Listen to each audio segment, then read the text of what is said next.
On April 12, 2016, Souls fans around the world rejoiced for the next installment of the Dark Souls series finally released. Eager to get back into the punishing difficulty that the series is infamous for, us Souls fans have been waiting for a proper return to form after the disappointment that was Dark Souls 2. So, how does Dark Souls 3 fare? Did it satisfy fans as a proper send-off for the series? Or did it fall flat like Dark 2 did? The game begins like other Souls games. Kick-ass cutscene starts, you create your character, and then you are thrust into the world. You proceed through the starting area until you get to the first boss, who guards the way to Firelink Shrine. Here you will meet the Firekeeper, who is responsible for tending the flame and is your only source of leveling. She proceeds to tell you that the flame is dying out, and that the only hope to restore it is to find the 5 Lords of Cinder and return them to their thrones. With that, you start your journey to find the Lords.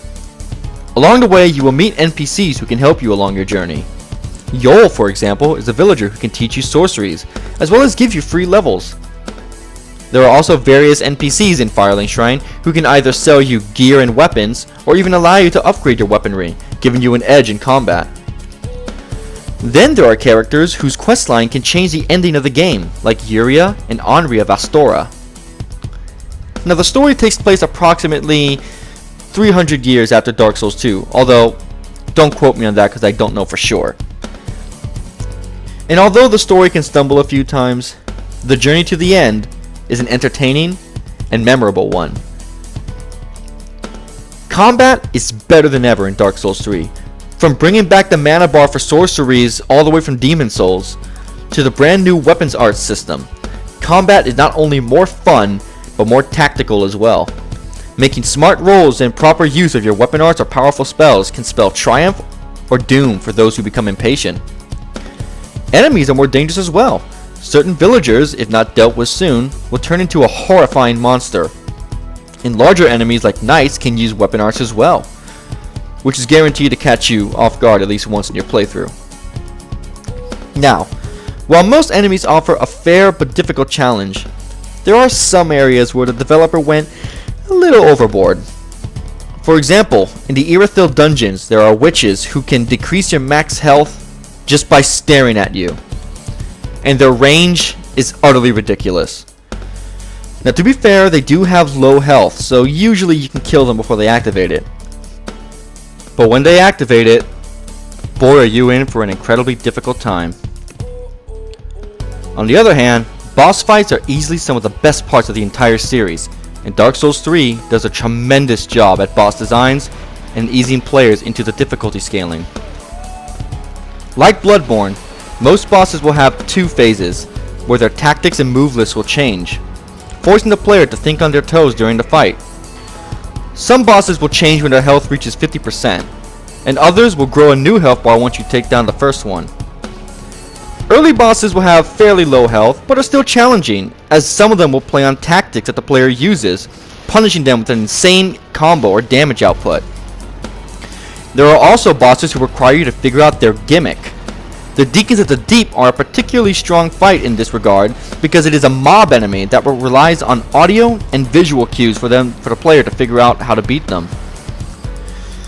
The problem with these gimmick bosses, however, is once you figure it out, they present no challenge at all. But besides the gimmick missteps, the team at From Software did an incredible job at designing these epic fights. Now, the overall design of the world is absolutely enthralling. From first setting foot in Irithyll of the Boreal Valley, to the Catacombs of Carthage my friends and I dubbed the Bone Zone.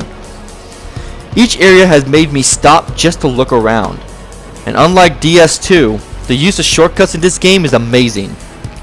Just like Dark 1, unlocking shortcuts here gave me a feeling of accomplishment as well as relief.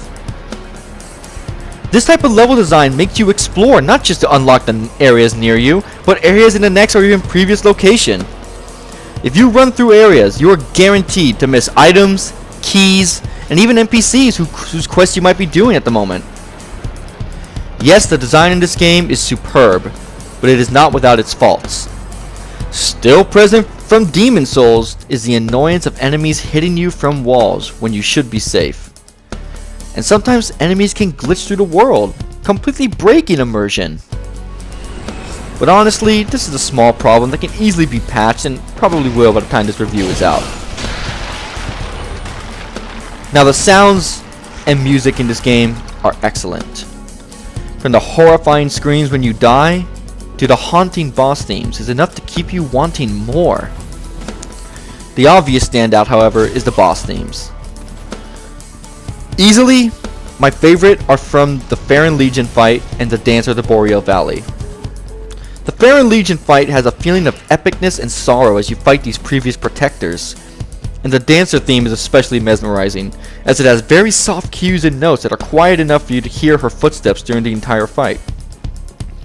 Each theme perfectly captures the essence of the boss it's playing for, and the composer deserves great appreciation for its scores.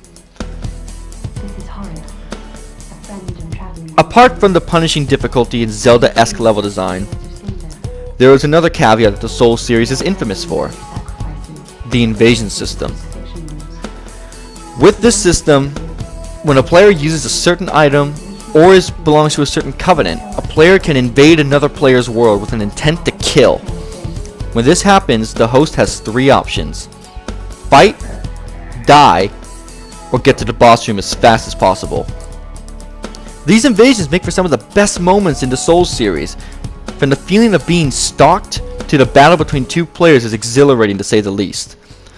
But if you aren't good at fighting players, there is hope. You can summon ally players who can help you fend off these invaders in addition to helping you fight the boss. There are also items that can help you get the drop on your safe space violator. Like the seed of a giant tree can make enemies aggro toward the invaders. There is also an item that can disguise you as part of the environment. However, if you don't want to deal with invaders and don't care about summoning ally players, you can always enable offline mode in the options screen. But be warned, being offline will not make you safe from NPC invasions. Now, there are also covenants that offer variety in the type of invasions you do. If you join the Watchdogs of Farron, you will automatically invade someone who sets foot into Farron Keep. Then there are the Mound Makers, mad phantoms whose only goal is to either kill the host or the ally or invading phantoms in the world with the host. These guys are basically wild cards, so you should probably use caution when touching a purple summon sign. Co-oping with friends is easier than ever in the Souls series, with the implementation of Bloodborne's password system. The procedure is simple.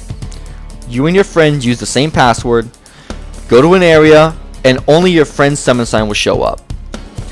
The password system makes it easier to make fight clothes with friends, which is incredibly entertaining. However, there is a problem with the invasion system. For some reason, From Software thought it was a good idea to remove the invasion timer. Now, in previous games, invaders had to kill the host within 5 minutes or else they would get sent back to their world. This forced invaders to be aggressive, making them seek out their target.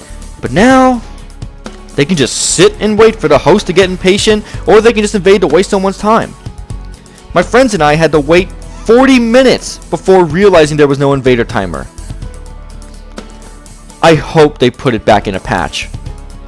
Until then, guess I'll be playing offline.